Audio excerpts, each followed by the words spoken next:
Do you remember when you were just a kid, when adults would say, "Oh, this kid is going to be a basketball star," or "I know this girl is going to be an engineer"? I think we all have heard that before at some point. But has anyone ever told you that you're going to be rich someday?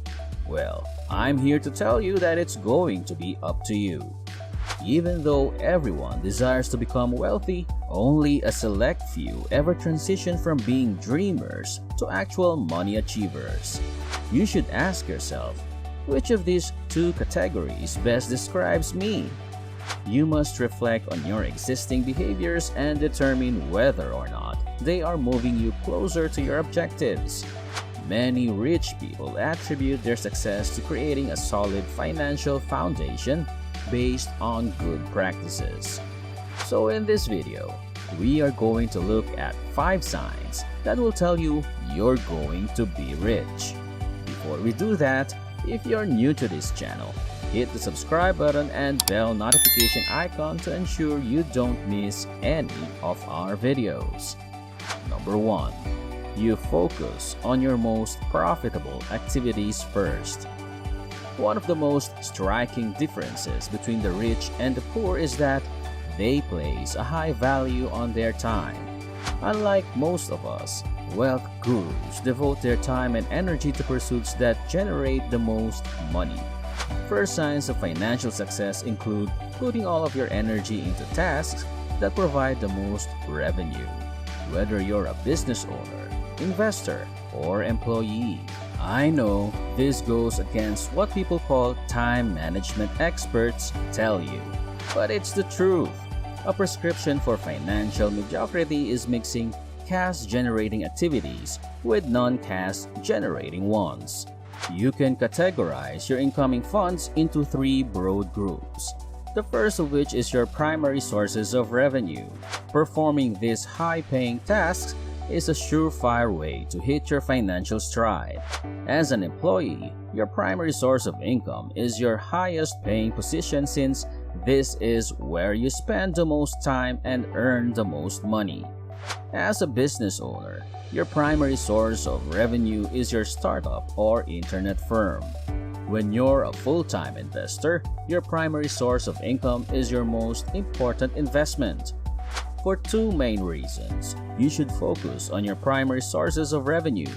Your principal source of income is the first thing that keeps you going, and it's also accountable for maintaining and developing secondary revenue sources.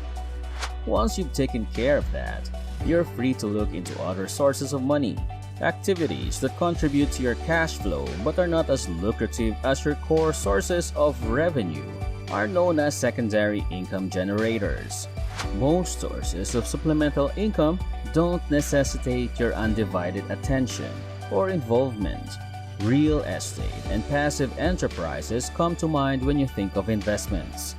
Then there are the small tasks. Mostly it's best to outsource these kinds of tasks because they don't bring in much money.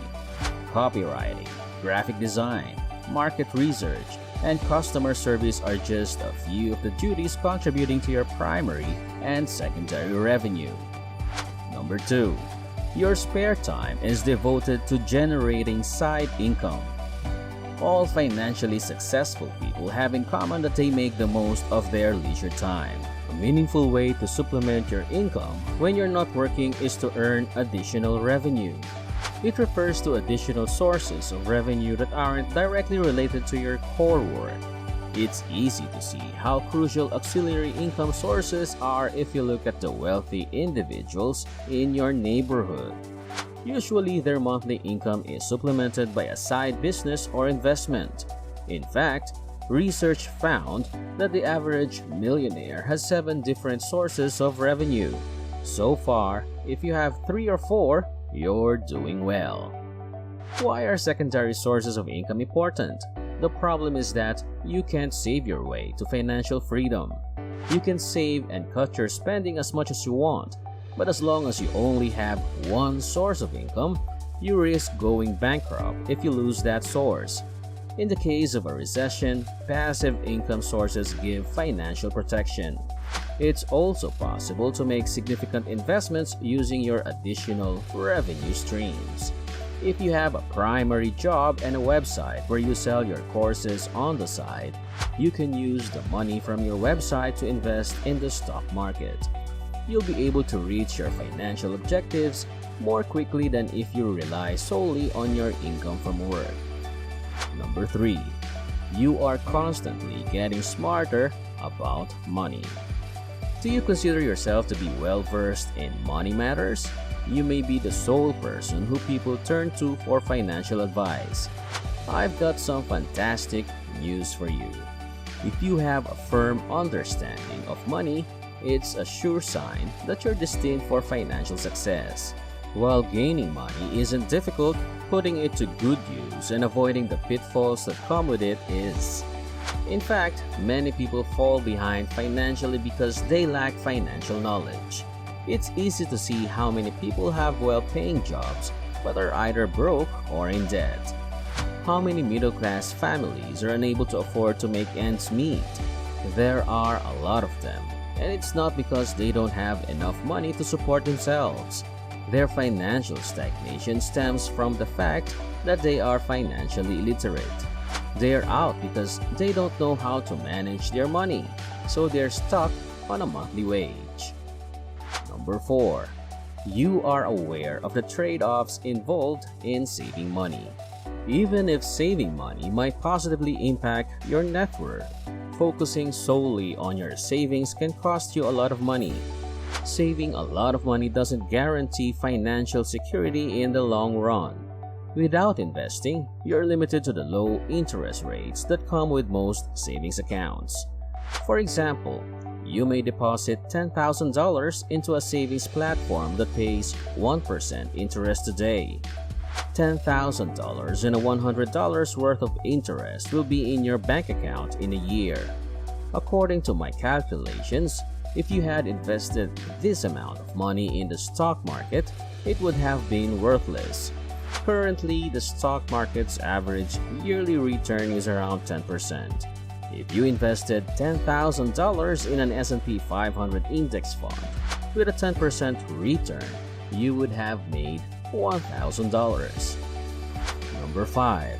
You don't play any games of chance. Instead, you make an investment.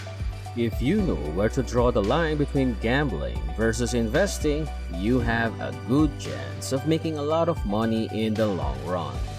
When individuals say investment is a gamble, it's much more difficult to understand.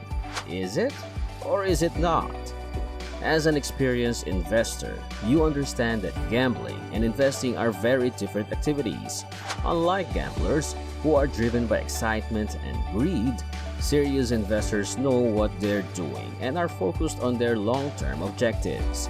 In contrast to their gambling rivals, smart investors can consistently follow a strategic system in all trades. When you put in the time to learn about the market, rather than relying on the investment decisions of others, investing stops being a game of chance. Investing also necessitates a significant amount of patience. On the other hand, gambling is based on chance and often has no way to recover from a loss. The vast majority of gamblers, on the other hand, cannot hold on to their investments for as long as long-term investors and hence lose money on a single deal. Overall, gambling relies only on luck, while investment relies on a combination of 3 factors: business skills, emotional intelligence, and of course, good fortune. After watching this video, it's probably the best time to reflect on yourself and your habits concerning money. As I pointed out, being rich solely depends on how you handle your finances. So, do you think you're going to be rich? Or are you still on your first steps to becoming one? Let me know in the comments section below. Before you go, make sure to like this video and drop a comment. And if you are new to this channel, hit the subscribe button and bell notification icon to ensure you don't miss any of our videos.